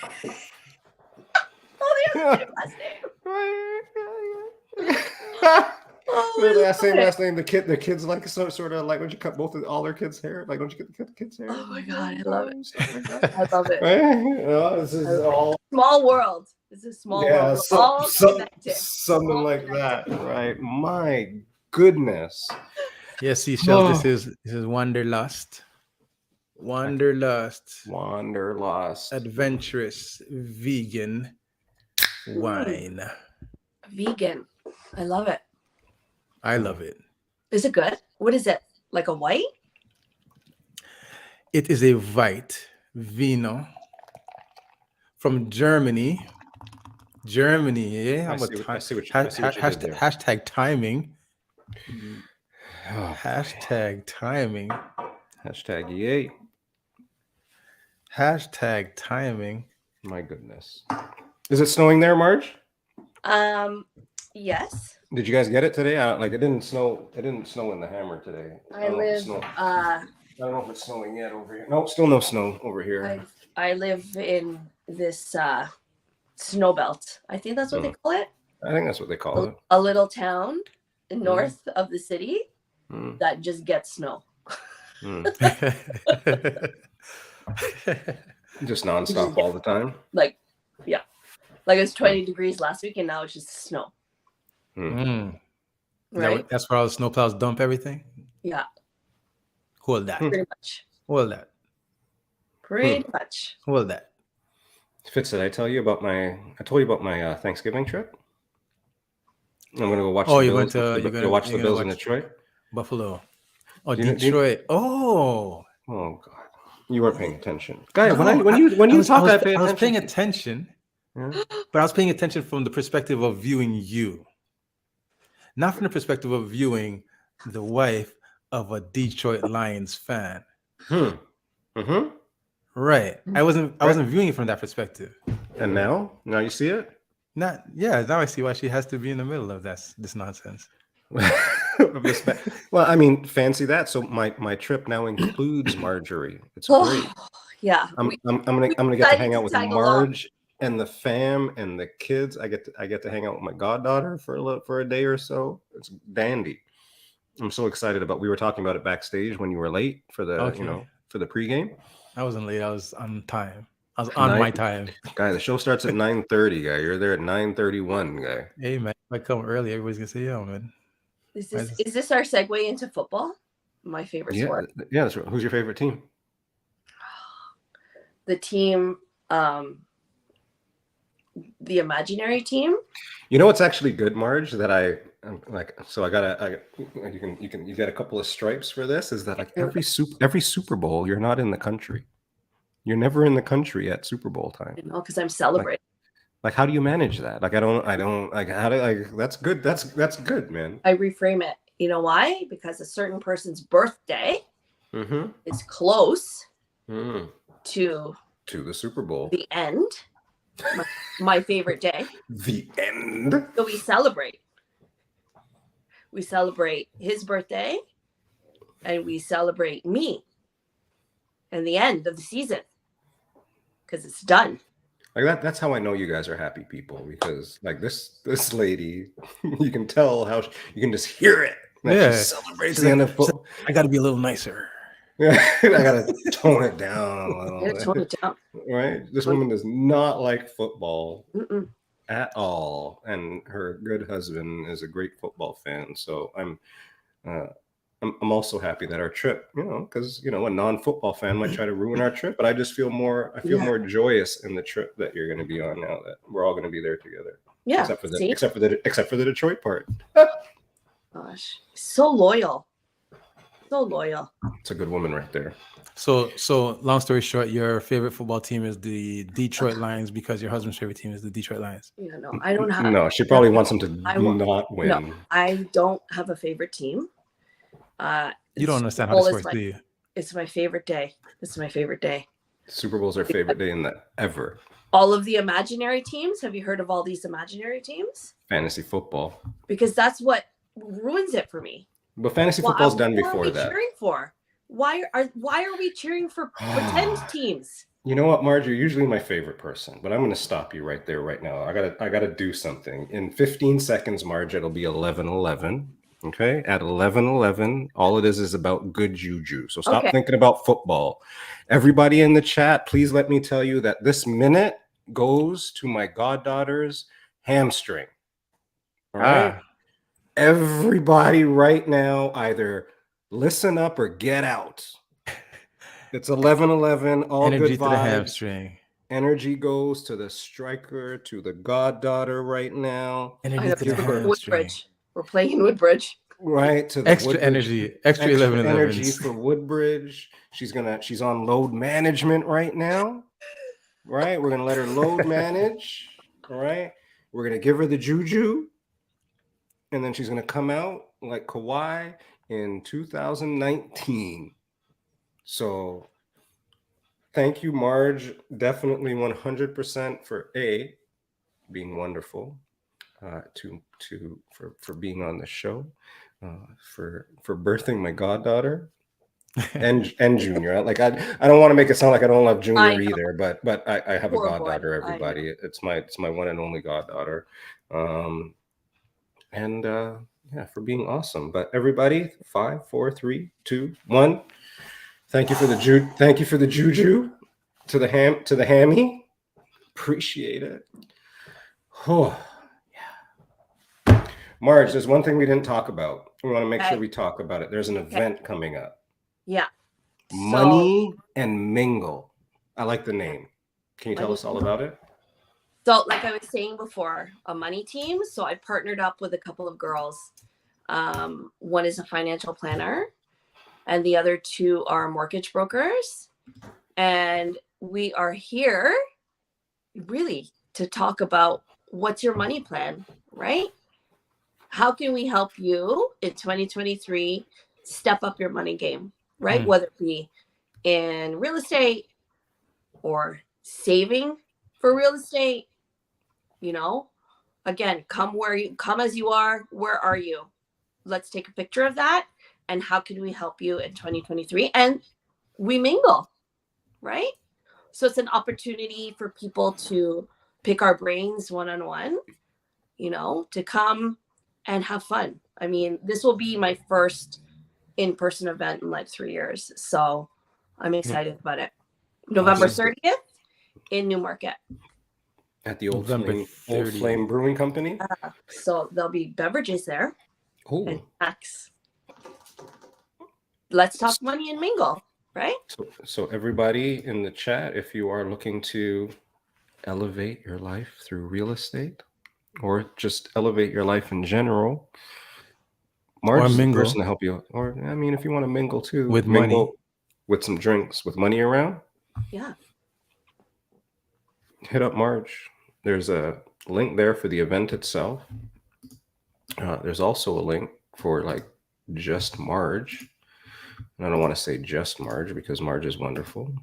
So there's also a link, marjoriecelis.com.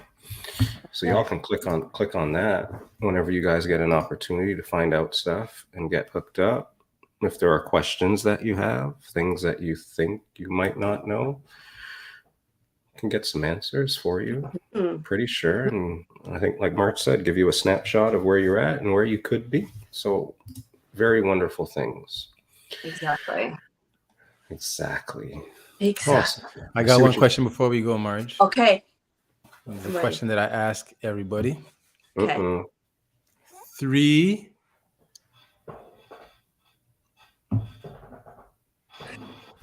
Your nails painted, guy? 3 albums. Your nails aren't painted, eh? That have impacted your life. Oh my gosh. Only 3? Yes. You can go with 7 actually, but let's start with 3. 3. Let's do 3. See what you got.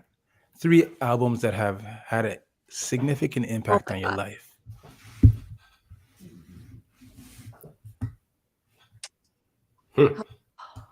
I know. Oh my gosh. This is loaded. This is a loaded question. Technically I didn't know who was going to ask it, so it's not that loaded. Marjorie, don't worry. You won't hurt my feelings. Lauryn Hill. It's Education of Lauryn Hill. Yeah. Mm-hmm. Oh dear me. Oh dear. Oh, dear. Sounds like you got like 7 in your head. It's hard to pick. Whip them out. Maybe the Blueprint. Oh, you're pandering. Oh dear. Maybe the Blueprint 2. Definite pandering. No, you are a politician. You are a politician. No, man, that's why this is how me and Marj connected at a young age. I know. And I want to say, oh my, I want to say it's a toss-up. It's a toss-up. Maybe Tribe Called Quest. You gotta remember, she's the sister of a DJ. She knows what's up, man. She's been selecting at some of the jams. She is the reason the DJ probably exists. Right? I don't know. She's probably the reason the DJ knows music. Tribe Called Quest. Maybe Low End Theory. I don't know. It's like maybe Low End. She knows. Yeah, that's. I don't know. She sounds like she in cash cab right now. But bro. also like Prince, like every single Prince album, like every single one. Yeah. Oh, there we go. I was. Oh my gosh, that comment right there is like how very that brought it all back. My musical taste is very varying. Yeah. Oh. She's the reason I'm a DJ. Because she's the rapper, you're the DJ. Marj is dropping the lyric back in the day. Oh boy. No, not at all. Not at all. I think you were. That's nice. That is cute. We have a lot of cute situations on this. A lot of cute situations. A lot of cute situations. So we are like, I don't know, like I do have to say, and we didn't talk about B-Town, but also like SS. It's like all this huge thing. It's like Game of Thrones. Like maybe we need like a family tree. Right? I mean, not quite like Game of Thrones. Let's watch that. But I know, I see what you mean. I understand the premise. It's a lot, right? But I will say, it was like 20 years ago when I got into this whole situation.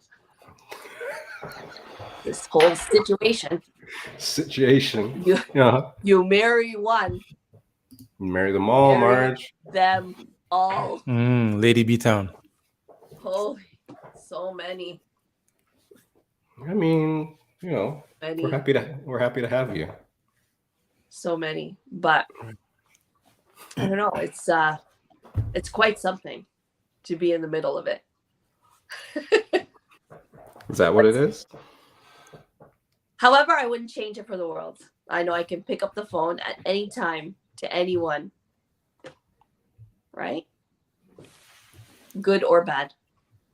We've had a couple of chats. Cash cab. I tell you, you gotta get your you gotta reassess your cash cab. Not for the cash cab. J Class knows. There he is. See? Oh, ready to die. See? Marj had the exclusive, yo. Oh, ready to die. How could I forget that? That was huge. I mean, we're getting a little bit older, Marj. I mean, some things are a little bit. I know. I don't remember what I watched on TV just the other day, to be honest with you. You know what I mean? Yeah. So, It's do you watch television? Oh my God, do I watch? Not barely. Yeah. Are you watching anything? Like, do you watch anything particular? Like, barely. Children's shows. Just all. Oh, so it's all like. What are the children? Caillou. What are the children's shows? No. We've moved on from Caillou. Teletubbies. Where are we at? Coco Melon. Oh Coco Melon, bro. Coco Melon. No, but I don't even know what a Coco Melon is, to be honest. You don't want to know what a Coco Melon is. Trust me.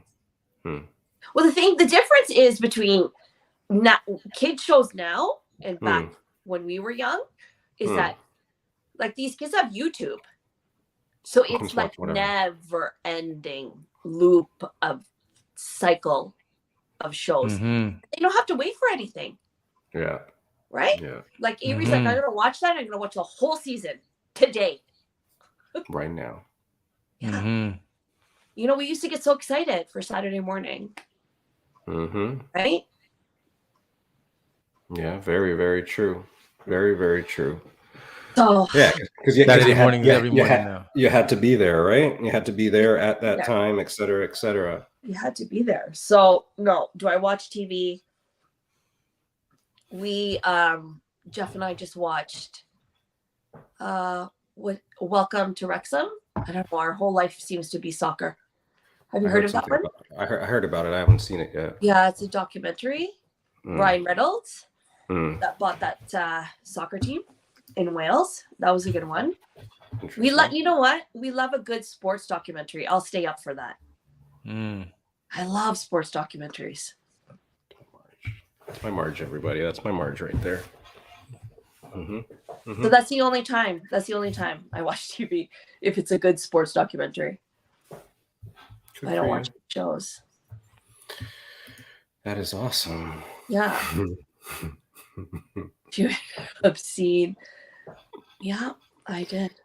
That's Marjorie for you. Obscene volumes. We're all much more refined in our old age, right, Marjorie? Oh, we're trying. Yeah, that's true. We're trying, right, guys? Well, that's what we're doing. It's what we're doing. But you know what? Like, I want to circle back to a little bit to what we were chatting about the other day, about doing things that light you up. Right? And I love seeing you guys doing something that lights you up. I appreciate you. Right? Appreciate you. Yeah. I feel like that can be inspiration for a lot of people because it's never too late to do something that lights you up. For sure. I'm having a little bit of fun on here, that's for sure. Yeah, you know, and just the fact that we have people that join us here every week and, you know, watch us be silly. It's an enjoyable thing, you know. It brings a perfect end to my Tuesday, that's for sure. You know, it's an energy that I need and I appreciate. So thank you all in the chat. Thank you for joining us every week. We appreciate you for that. That's for sure. Hundo. No, but it is, yeah, like you say, I think when you did talk about it the other day, I was like, yeah, this, as much as I try to stay tempered and all that wonderful stuff, I think, Marj, probably, I guess all the people that are here, Fitz is here, no, probably you, Marj, know than anybody else, right? Like this, yeah, this is something that gives me a little bit of Joy. Perk, joy, all that So good stuff. what lights you up, Marj? Oh, what lights me up? Everybody in the chat, what lights you up? Yeah. What is it that What brings lights light to me you? up? Honestly, seeing people not push down what they really want to do, that lights me up. My kids and my family, they light me up. That's the reason, right? But being able to do something that I love as my job, like I am very grateful. Yeah, for sure. Grateful. Yeah. Awesome. Yeah. What lights you guys up? This does light me up. Like seeing about this show, what it is having somebody like you on that I've known, all my grown life, that can tell a story and we can share that with some people. Yeah. In the way that we do it. So I think we do it slightly differently, which is why people may come by, because we're, like Fitz said, we're a little bit crazy, but we're also able to let people know that you do something important, and some of the people that we've been able to talk to and things like that. Yeah. It's good to tell that story, I think, very much so. And yeah, just being around people and communicating, and just for me, it's becoming a better person actually lights me up right now. So whatever that entails, lights me up, and whatever I come across that does that is very helpful as well. So very important for me. For me, I know that there was a point where I knew for sure that as soon as I step onto the basketball court, right, that would light me up. Yeah. Like that would then bring me to be like, that's like me, like putting on taking off my clothes and putting on my cape and just being a totally different person, right? That was ultimate enjoyment. That used to light me up. I don't find the opportunities to be out there like I once did, but now for sure, what lights me up is when I hand one of my clients a mirror. I love that. He's like, yo, this is perfect. And I'm like, yeah, okay. Like, I love that. That lights me up. Yeah, I know. And like the whole time you're sitting there like this. When you get up and you say perfect, I'm like, yes, okay, cool. I love that. But yeah, that lights me up is every time I make a client happy and just pleased with the outcome of their haircut. It just lights me up to let me know that I've done a good job, and I'm proud that they chose me. So true that. And the independence of my kid. I got old kids, so the independence of my kids as well. I think kind of like because what else can you think when you first start out on the kid journey? Then you want them to be a little bit better than you. Yeah. All right, and kind of pass something along. So I think that as well. In certain moments, like I know they're good now and they're older and they're doing what they're doing, but every now and then there's always certain moments that's like, oh, all right, cool. You're a big kid now. You're whatever now. Or shit, you actually listen to that, something of that nature. All right, like, wow, cool, you did that. Yeah. So some of that stuff is very lights me up as well. Yeah. Very important.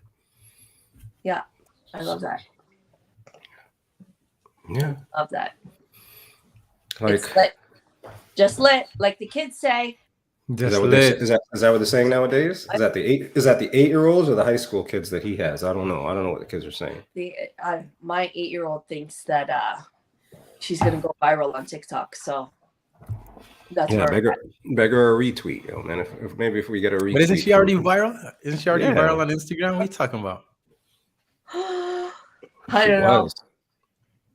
I feel like she was like the first viral person I ever knew in real life. Oh man. It's her and Pumbaa, guy. It's Avery versus or Goddaughter versus Pumbaa. All right. Anywho, what time do the kids go to bed, Marj? Like, are you up way past your bedtime, aren't you? Oh, this is past my bedtime, guys. But I love it. I'm okay with it. This is fun. This is fun. Very happy to have you. This was, you know what the funny thing was? I looked at the clock at about 10:30 and we hadn't talked about like you being a realtor yet. which was the coolest. I was like, damn, we haven't even. I was like, shit, man, I got some notes here. We got to like ask her like the realtor questions, right? So I was like super cool, honestly, Marj, that we got through most of the show without even talking about that. And yeah, I mean, for me as well. So I'm very happy that you were on. You know that, and I'm very happy about. I mean, when you talk about your story and all that good, like I've seen most of it. I remember when I used to come pick you up at your old job. You know, like, hey Jeff, where are we going? We're gonna go pick up Marj over there. And I was like, oh, okay, cool. And then now to see that to where you are now, and with the kids and all that good stuff. So smooches to you and all that good stuff. Awesome. It's related to that. An honor to be here. No, thank you for joining us this evening. I wasn't sure what I was going to talk about, but we talked about everything. I told you. Everything and nothing at all, right? Cash cab. Cash cab. The cash cab definitely wasn't in the notes, that's for sure. The dancing. That got thrown on. Yeah, and that got thrown and on. The dancing. And the dancing. Oh, and Pascal, right? And Pascal. Oh, always Pascal, right? Clearly. Of course, always Pascal. Clearly. You've been watching. So anyway, so we are going to what? How about DJ Aristotle tonight? Because you know what the funny thing is? Talk to me. Way back in the day, when a certain husband of our guest, true, right, and used to DJ with with a community VIP named DJ Celis that's still here. They were once the Essence Sound Crew. True. And when they were the Essence Sound Crew, I forget where it was exactly, but club. If you say it, Miami, Park Avenue. Is it Park? Well, maybe Park Avenue. Maybe Park he has Avenue. Yeah, and Caspian. Caspian sounds closer to it. Caspian, but the Essence Sound Crew used to play with a DJ named DJ Jakes. Yes. And DJ Jakes, like Miss Marj, has rebranded fairly recently, all things considered, to DJ. I mean, recently for us, but that's probably like 20 years now. No, for us, because we old people. As DJ Jakes is now DJ Aristotle. And he made it to his keyboard. He said California Dreams. So, you know, most of my story is right so far. So, you know, why not, for the sake of it, raid into DJ Aristotle. So that's what we're going to do tonight, Marjorie. We're going to go and visit DJ Aristotle.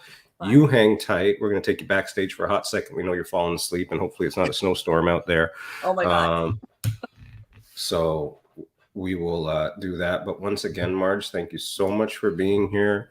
Hopefully some folks in the chat got some insight. If you have or have not, check out MarjorieCelis.com. That's how you spell it. You can click it right there. And if you're interested, there is the event, Money and Mingle, that you can go to and be around some dope folk that know some things that can help you. I'm going to get it right one more time. Elevate your life through real estate.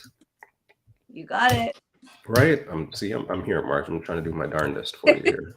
And also tomorrow evening we have DJ Channel 9 inside DJ Honey Flow at 5 p.m. Then we got the Boom Boom chat room at 6 p.m. Then we got DJ Ronci at 8 p.m. And then there's IQ Remix at after that. So Everybody, big up. We're heading out to DJ Aristotle. Thank you very, very, very much for being here. Marj, love you. Thank you so much. One time. Marj, thank you. You're so welcome. And we are out of there. So we're gone from there. Okay, we're on Jake's there, and we're going to end broadcast here.